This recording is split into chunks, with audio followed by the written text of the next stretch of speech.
মারছে, তারপর আবার ভাত খাওয়াইছে, এরপর আবার মারছে, আবার খাওয়াইছে। তো এটা কোন মানে ইসে আছে? মানুষরে তো এরকম মাইরে ফেলায় না, সে যদি একটা খুনিও হইতে পারে তারে তো এরকমের জীবন্ত মাইরে ফেলাইতে পারে না বলেন। তারা প্রশাসনের কাছে দেন, কিন্তু ওরা মাইরেন না। নিতে হলে টাকা দিতে হবে 35,000 টাকা দিয়ে ছাড়াই নেন, নাহলে আমরা ওরা ছাড়বো না, ওরা আরো মারবো। ফ্যামিলির কেউই নাই একটা মানুষের। আমার আপনার কি যদি এরকম থাকতাম তো আমরাও একই পথের প্রতীক হইতাম, যে মা বাবা ভাই বোন কেউই নাই। মূলত 11টার দিকে আমার বাবাকে ফোন দেওয়া হয়েছে, রাত 11টার সময় ফোন দেওয়া হয়েছে, আপনি কি তোফাজ্জেলের মামা? তখন আমার আব্বা ধরছে যে তখন বলছে যে তোফাজ্জেল এরকমের আমরা ওরে আটকাইছি, এই হলে আছে এখানে, এখন ওকে মানে নিতে হলে টাকা দিতে হবে 35,000 টাকা দিয়ে ছাড়াই নেন, নাহলে আমরা ওরা ছাড়বো না, ওরা আরও মারবো। তখন আমার আব্বা বললো যে আমি তো গ্রামের বাড়িতে, আমি কীভাবে ই করবো। তখন আমার আব্বা আমাকে ফোন দিছে যে তুমি একটু কথা বলো, তোফাজ্জেল নাকি এরকমের মানে উনি ওর হলে এরকমের ওর কথাবার্তা অসঙ্গতি পাইছে, এই জন্য ওরে ধরে ওরে মারতেছে। তখন আমি ওই লোককে ফোন দিছি যে ভাই এরকম আমি তো তোফাজ্জেলের মামাতো বোন, ওরে কেন মারতেছে? তাও বলতেছে যে ও আমাদের হলে ঢুকছে বা ই করছে। তা আমি বলছি যে ভাই দেখেন ও পাগল মানুষ, ও যদি কোনো একটা অন্যায় করে তাহলে আপনারা প্রশাসনের কাছে দেন, কিন্তু ওরা মাইরেন না। তখন বলে কি আপনি যে পাগল, কিন্তু ও তো ওর আচরণের কথাবার্তা, একটা পাগলের মামার নাম্বার কেন মুখস্থ থাকবে? একটা পাগলের সে চাচাতো ভাইয়ের নাম্বার পর্যন্ত মুখস্থ থাকে, তাহলে সে কিভাবে পাগল হয়? আমি বলছি যে দেখেন ও অনেক মেধাবী ছিল, ওর মা বাবা ভাই বোন সবাই কেউই নাই বলতে গেলে। ও এই কারণে ওর ভাই গত বছর 15 রোজায় হলো লিভার ক্যান্সারে মারা গেছে।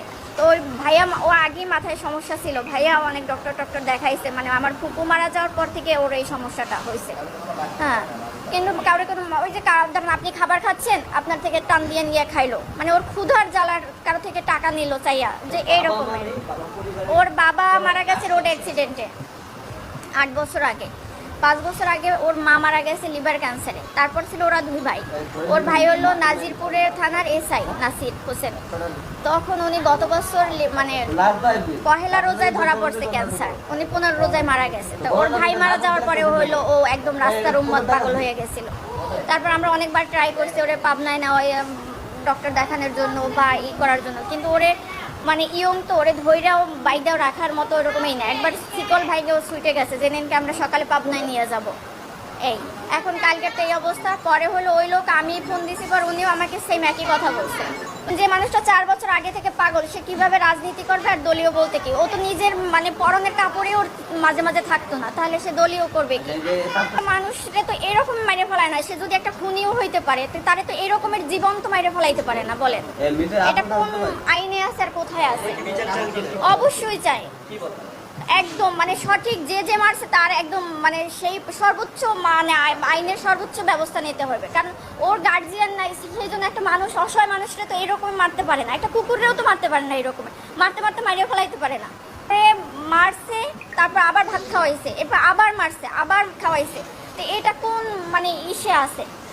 সে যদি কোনো একটা অন্যায় করতে পারে বা ওর কথার অসঙ্গতি দেখায় তো তারা সন্দেহ করছে, তাহলে তাকে থানায় দিয়ে দিত। তারে 3-4 ঘন্টা মাইরা তারপর আবার থানায় মানে একটা হসপিটালে ভর্তি করায় নাই, তাকে হসপিটালের বাইরে রাইখে গেছে মৃত অবস্থায়। এটা কোন বিবেকে করছে? বা এটা কোনো তো হইতে পারে না।